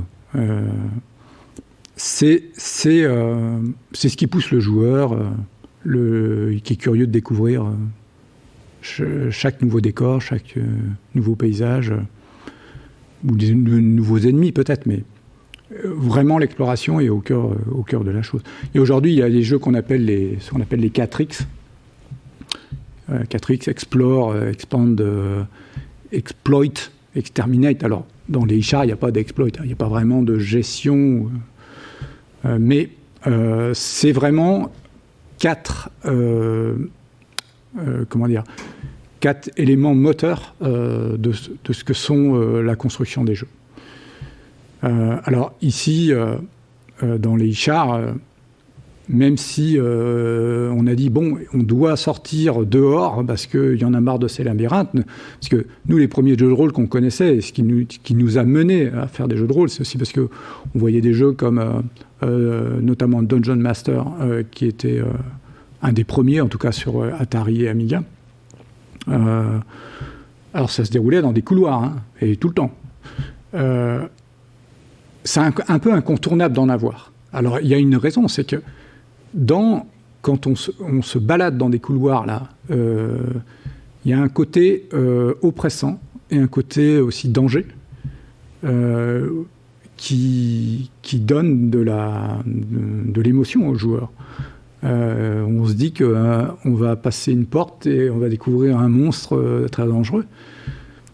Et donc ça fait partie du jeu, on n'en sort pas comme ça. Après, même en extérieur, on était un peu obligé de faire des labyrinthes parce que finalement, il faut bien... C'est un mécanisme de gameplay. Il faut faire de la durée dans le jeu, sinon, si on allait directement d'une étape à une autre sans avoir une forme de difficulté, ça raccourcirait aussi le jeu. Et du coup, les Ishar proposent un système de gestion de compagnons, donc avec un principe d'affinité aussi, donc qui peut aller jusqu'à handicaper le joueur, puisque s'il n'en tient pas compte, il peuvent arriver des assassinats en chaîne, les autres compagnons peuvent refuser de recruter certains compagnons, voire d'en soigner certains s'ils n'ont pas une affinité suffisante. Est-ce que c'était aussi une volonté de rajouter de la difficulté dans le jeu, que d'ajouter cet aspect social finalement au sein de l'équipe des héros ? Alors, en fait, c'était pas du tout ça l'intention. Pour nous, ce qu'on voulait faire, c'était de dire que dans nos jeux, on allait mettre un côté un peu psycho des personnages. Et il y avait deux raisons. D'abord parce que on voulait développer beaucoup la narration. Donc, qui dit dialogue et un aspect psychologique entre les personnages, ça permettait de la développer. Et l'autre chose aussi, c'était parce qu'un peu, on voulait avoir notre marque de fabrique. Donc, c'est de dire, nous, dans nos jeux, on n'est pas comme les autres jeux de rôle. Nous, on a ce côté, voilà, les personnages, ils ont leur petit caractère, et puis il va falloir faire avec. Et du coup, ça donnait du piment au jeu, et ça les différenciait de ce que pouvaient être les autres. Et de là, d'arriver à en faire des arguments pour que le jeu ait du succès. Et aussi, toujours dans cette idée de narration, on essayait de développer des choses particulières dans les textes. Et on voit là sur une des images, là, la première, où c'est marqué « chaud de larmes », en fait, on avait créé une sorte de petit langage qui appartenait à cet univers où « chaud de larmes », c'était le mot pour saluer les gens quand on les croisait, comme nous on dirait « bonjour ». Et en mettant ce genre d'éléments, ça rend on s'approprie plus facilement le monde, on le conçoit mieux dans sa différence. Et en fait, ce principe d'ailleurs n'est pas complètement si nouveau que ça, parce que on peut penser que même Tolkien lui-même a inventé des langages qu'il a mis dans ses propres livres. Mais il y a d'autres jeux. Moi, si je pense par exemple les Sims, il y a le Simlish, qui est une espèce de langage imprononçable là, mais qui fait que on peut reconnaître les mots, et c'est un côté finalement amusant et qui rend le monde un peu quelque part cohérent. Voilà. Donc nous, on avait voulu développer ça. Tout ça, c'est vraiment une histoire de se dire, c'est notre marque de fabrique. C'était un peu ça. Donc construire aussi à travers les chars une spécificité de Silmarils. Alors pour conclure et passer ensuite aux questions, il y a eu un projet d'Ishar 4, un projet d'Ashgan 2 qui ont été envisagés. Alors on se doute bien qu'il est impossible de mener à bien tous les projets qui ont pu être imaginés. Mais est-ce qu'il y a une raison particulière pour l'abandon de certains projets ou d'autres prototypes cachés qui dorment encore dans les tiroirs Alors oui, c'est vrai que sur toute la durée de Silmaril, c'est-à-dire environ 17 ans, il y a quand même tout un tas de projets qu'on a commencés mais qui n'ont pas abouti. Et la vérité, c'est que globalement, presque toujours, le problème, c'est le financement. Parce que soit ça coûte trop cher, l'entreprise n'a pas suffisamment de fonds pour investir et développer pendant, je ne sais pas moi, 1 an, voire plus. Soit, ça peut marcher dans un autre sens, c'est qu'on fait un avant-projet, mais on ne trouve pas de client pour le financer. Enfin, quand je dis un client, ça peut être un producteur ou un éditeur qui va en acheter les droits pour le mettre sur le marché en échange d'avance sur royalty, ce genre de choses. Évidemment, si on veut essayer de convaincre un producteur ou un éditeur, souvent il faut faire un prototype ou à minimum ce qu'on appelle un concept design. Concept design, c'est un document assez court avec des croquis, quelques pages. De là à voir si ça l'intéresse ou pas. Si ça l'intéresse, on peut creuser. Et dans certains cas, on va même jusqu'au prototype. C'est-à-dire on fait carrément un petit niveau qui va tourner. Ça coûte plus cher à faire, évidemment. Mais c'est aussi une manière de convaincre un éditeur, parce que quand il voit que ça tourne et qu'il est convaincu par le concept, il prend beaucoup moins de risques, et là, il est beaucoup plus en posture d'amener des avances importantes pour le développement d'un jeu. Alors maintenant, si on revient sur le projet Ishar 4, donc ça, on a travaillé dessus, on a commencé à faire des premiers travaux en 95, et là, on voit des planches qui ont été faites à nouveau par Pascal Niveller, qui était donc l'illustrateur de toute la série. Et puis, en fait, on a travaillé, moi je dirais à peu près 4-5 mois, un truc comme ça. Et en fait, ce qu'on voulait faire, c'était de dire, Ishar 4, ça va être en 3D temps réel. Pourquoi ? Parce que j'expliquais tout à l'heure qu'en 96, c'était fini. Les jeux, maintenant, ils étaient en 3D temps réel, ils étaient en haute résolution. Donc on s'est dit, il faut faire Ishar 4, il va être comme ça. Et en fait, on a commencé à faire quelques modélisations 3D.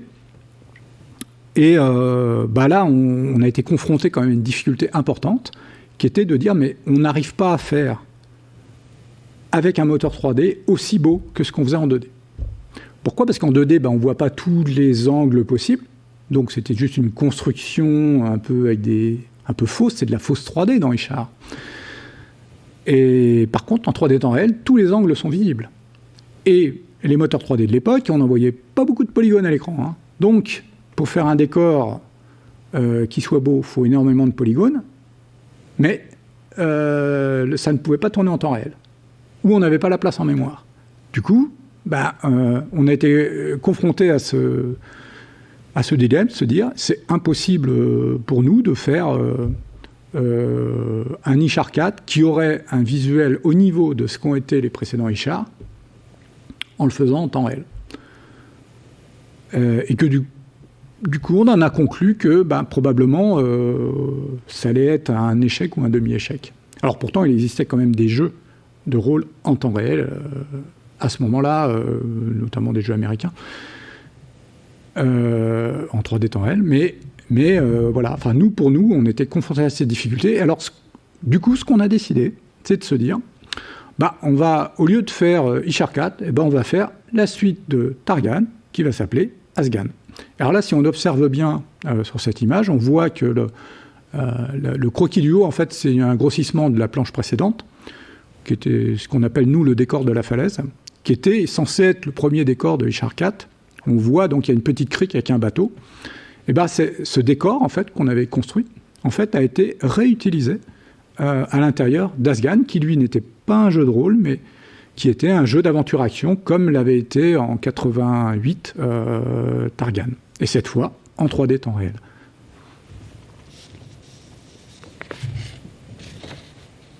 Oui. Alors, oui, donc, autre petit projet. Donc, quand on avait cet Azgan qu'on avait fait, assez rapidement dans la foulée, on s'est dit, on va faire un Azgan 2. Avant même d'ailleurs que Azgan 1 ait été sur le marché, on avait déjà commencé à concevoir un prototype, parce qu'on voulait se projeter plus loin et tout de suite se dire, on va enchaîner directement sur un deuxième. Et là, l'idée, c'était de dire, là, maintenant, le personnage va être à cheval et va pouvoir faire des acrobaties équestres, etc. C'est beau. Voilà, des nouvelles armes, des nouveaux modes de combat. Voilà. Donc ça, c'était ce qu'on voit ici, c'est des images issues d'un prototype de décor qu'on avait fait. Mais là aussi, ça n'a jamais été finalisé parce que finalement, le succès d'Azgan a été pas suffisant pour dire qu'on pouvait faire la suite. Et donc ça s'est arrêté là. Je continue rapidement pour les visuels. Ça, c'était un projet qu'on a fait en collaboration avec Zizyware, donc un éditeur français, qui était un jeu de chasse un peu aux extraterrestres, ça s'appelait XT. Voilà, donc le joueur gérait une agence de chasseurs d'extraterrestres nommée les XT. Et il devait les collectionner. Et puis l'idée, c'est qu'il y avait un site web où on pouvait les revendre, les échanger, etc. Voilà. Alors là aussi, on avait fait un prototype.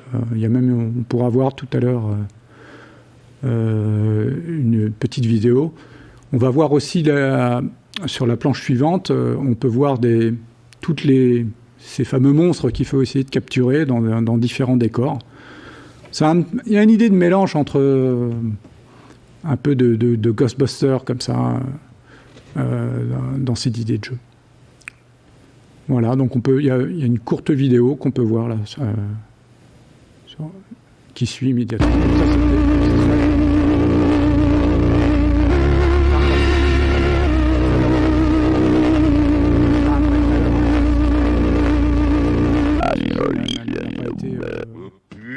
Finalisé, quoi.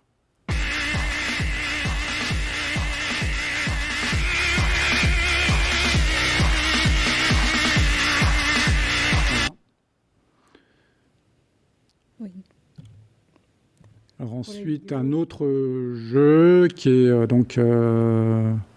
Project Climber. Donc ça, c'était plutôt une idée de...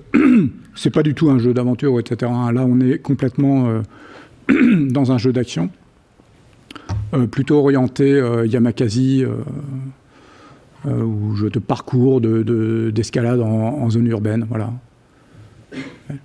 Et enfin, un dernier projet, lui aussi qui a été uniquement en mode prototype, donc on a fait plus tard, en 2002. C'est l'idée d'un petit jeu, type plateforme, où on incarne un ado qui va faire des petits boulots d'été pour gagner un peu d'argent. Et donc, chacun des petits boulots constitue en soi un petit niveau de jeu avec des challenges. Et son but, c'est de mener à bien tous ces petits boulots dans le temps le plus rapide. Voilà. Donc ça va de plagiste à mécanicien, en passant par livreur de courses. Voilà. Et ce que je peux citer, c'est que ce jeu était notamment inspiré par un ancien jeu d'arcade qui s'appelait Paperboy, qui est un jeu où c'est un vendeur de journaux qui les distribue. Et je vois que ça va être l'heure de passer aux questions. Oui. Donc on termine un peu rapidement. Donc merci beaucoup pour toute cette présentation, pour toute cette description de l'épopée Silmarils, de l'Odyssée, du coup, je me permets, Silmarils. Et donc, si vous avez des questions à poser à Monsieur Roch, nous sommes tout oui. Alors oui, il y a eu beaucoup de questions à la fois sur Facebook et YouTube, donc malheureusement on ne pourra pas toutes les passer vu le peu de temps qui nous reste. Donc on va vous en transmettre quelques-unes. Déjà une question rapide sur les volumes des ventes pour les jeux sur Atari et Amiga. Moi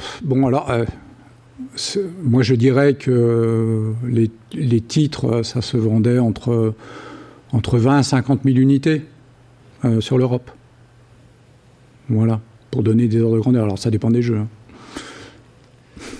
Alors une autre question, on a eu beaucoup de remarques autour du jeu de rôle.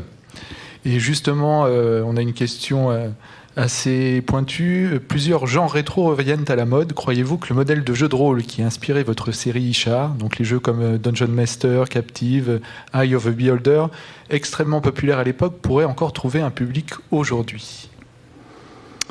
La réponse est difficile, mais moi, ce que je sais, en tout cas, la liste que moi j'ai fait de ce que sont les jeux de rôle, parce que là, dans l'entreprise qu'on a montée en 2004, Eversim, on a décidé de ne plus faire des jeux de rôle, notamment Heroic Fantasy, pour une raison toute simple, c'est que la concurrence est terrible, et d'un niveau qui nous semble quasi inatteignable. À moins de décider que, peut-être comme le suggère la question, qu'il pourrait exister un marché pour des jeux dans une vision rétro de la chose, qui se cantonne à une certaine forme limitée visuellement, limitée dans la quantité. Mais quand on regarde le nombre de jeux qui sont dans les univers Heroic Fantasy, il y en a un nombre incroyable, à un point d'ailleurs que, avant même de commencer n'importe quel jeu, même dans un thème un peu singulier, il faut commencer par tout simplement étudier le marché et regarder parmi les potentiels centaines de jeux qui ont déjà traité le sujet. Et c'est une vraie difficulté, hein. En tout cas de ce que j'analyse du marché d'aujourd'hui. À l'époque, il y avait très peu de jeux. Donc c'était beaucoup plus facile de faire quelque chose d'original que ça ne l'est aujourd'hui. Sur YouTube, on a eu pas mal de questions plus techniques aussi, notamment à savoir si vous commenciez la programmation sur une machine en particulier, Amiga, Atari, PC, ou si vous faisiez le développement en parallèle sur les trois, par exemple. Alors, comme j'expliquais au début de la conférence, donc nous, on avait créé cet outil Alice qui était au départ conçu sur Atari ST. Donc jusqu'en 92 à peu près, tout ça se passait sur Atari ST et ensuite était converti vers les autres machines. Pour l'Amiga, alors on rajoutait des visuels avec plus de couleurs. Et pour PC, inversement, on dégradait les couleurs. Mais c'est un processus, on va dire, automatisé en fait par l'outil lui-même, qui demandait assez peu de travail au final, si ce n'est qu'il fallait effectivement faire des planches avec plus de couleurs. Après, on est passé sur PC. Donc, en fait, on développait sur PC et du coup, on pouvait aussi décliner des versions sur Atari, Atari ou Amiga, mais c'était pas seulement sur ces plateformes, parce qu'après, on a fait aussi sur PlayStation ou sur 3DO, sur Atari Jaguar. Donc en fait, après, on développait, notre outil était sur PC, donc on faisait tout sur PC. Au jour d'aujourd'hui, d'ailleurs, je pense que la majorité des développeurs développent sur PC et ensuite déclinent sur les éventuelles toutes autres plateformes. On a eu une autre question aussi sur la localisation des titres Silmarils. Alors, nous, on localisait en général au moins en 4 ou 5 langues. Allemand et anglais, français bien évidemment. Allemand, anglais, espagnol, à coup sûr. Dans un nombre de cas, on a fait l'italien. Dans quelques autres cas, on a fait des langues assez exotiques. On a dû faire du coréen. On a vendu un jour tout notre catalogue à SsangYong. Donc on a passé tout en coréen. On a fait aussi... certains jeux, je crois, ont été faits en indien. Enfin, voilà. Mais en fait, globalement, la localisation, c'était surtout sur les 5 grandes langues européennes. Vous écriviez en français, du coup, au départ? Oui, la rédaction était... tout est écrit en français. Et après, on fait traduire par des traducteurs dans chaque langue. On nous demande aussi, toujours du côté technique, pourquoi et comment vous étiez mis à faire de la vidéo dans les jeux et où vous alliez trouver les acteurs qui apparaissaient? Alors pourquoi c'est assez lié au fait que on voulait mettre beaucoup de narration dans nos jeux. Alors ça concerne, je dirais surtout Robinson Requiem et aussi Deus, où il y avait... dans Robinson Requiem, il y avait carrément des petites vidéos qu'on avait filmées sur fond vert. Alors, les acteurs, en fait, il se trouve que mon frère André est aussi acteur de théâtre. Du coup, il connaissait pas mal d'acteurs. C'était une façon assez simple, finalement, de trouver des gens pour jouer ces rôles et de les filmer. Voilà, mais on a utilisé aussi beaucoup d'acteurs pour ce qu'on va appeler faire les voix. Alors ça, c'est pas au début, parce qu'au début, il n'y avait pas de voix dans les jeux, mais dans Deus, il y avait pas mal de vocales. Même après, des jeux comme Arabian Nights ou Targan, tous les textes étaient enregistrés par des acteurs. Par rapport à Transarctica, on nous demande comment vous est venue l'idée d'adapter la Compagnie des Glaces en jeu vidéo, quelque chose qui n'était peut-être pas encore très commun à l'époque. Alors, nous, on n'a pas adapté la Compagnie des Glaces. En fait, dans la Compagnie des Glaces, je pense que l'histoire n'a pas vraiment à voir avec ce que nous avons fait, nous. Ce qui est commun, c'est que c'est des trains dans la neige, ça certainement. Mais... voilà, nous, comme j'expliquais tout à l'heure, notre démarche, c'était de dire, trouvons des univers où il y a un phénomène physique majeur qui en fait, va faire que le monde fonctionne différemment et surtout, il est axé sur certaines valeurs bien particulières. On nous demande aussi une confirmation dans le chat sur le plus gros succès de Silmarils. Alors, il me semble que c'est Ishar 2. Voilà. Après, ce qu'on peut dire... Alors, Ishar 2, pourquoi d'ailleurs? Parce que, en fait, le 1 a très bien marché en France, mais curieusement moins bien à l'export, notamment en Angleterre. Pourquoi pas trop sûr, mais en fait, c'est peut-être parce qu'on avait moins bien communiqué, où le produit n'avait pas été attendu vraiment. Alors qu'une fois qu'on avait sorti le 1, sortir le 2 en Angleterre, il était très attendu. Et là, du coup, quand je dis en Angleterre, c'est pas qu'en Angleterre, mais aussi en Allemagne, qui constitue avec la France donc les 3 gros marchés européens. Et du coup, le 2, comme il avait été, entre guillemets, teasé par le 1, on a eu beaucoup plus d'attentes, et ce qui fait qu'il a été poussé au plus haut. Alors le 3 a fait un peu moins. Et l'une des raisons, c'est peut-être aussi parce qu'il y a une forme de compétition et de vieillissement de la technologie, enfin de la technique plus exactement. Parce que en 94, on commençait à avoir des jeux 3D temps réel. Et donc là, du coup, on pouvait dire oui, mais techniquement, alors c'est beau sans doute, mais techniquement, c'est peut-être pas au niveau de la 3D temps réel. Et c'est peut-être aussi pour ça qu'il avait pris quelque part, il n'arrivait plus à convaincre aussi facilement. Moins technique peut-être, on demande qui a designé le logo Silmarils.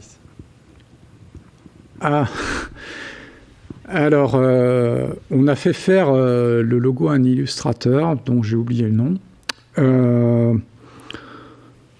Après, je sais que l'illustrateur en question lui avait fait quelques croquis. Alors, en fait, si on regarde sur Manhattan Dealer, sur la pochette, il y avait ce qu'on appelle, c'est sur la première diapo, je pense, ou pas la première, une des premières diapos, il y a une forme de tricelt.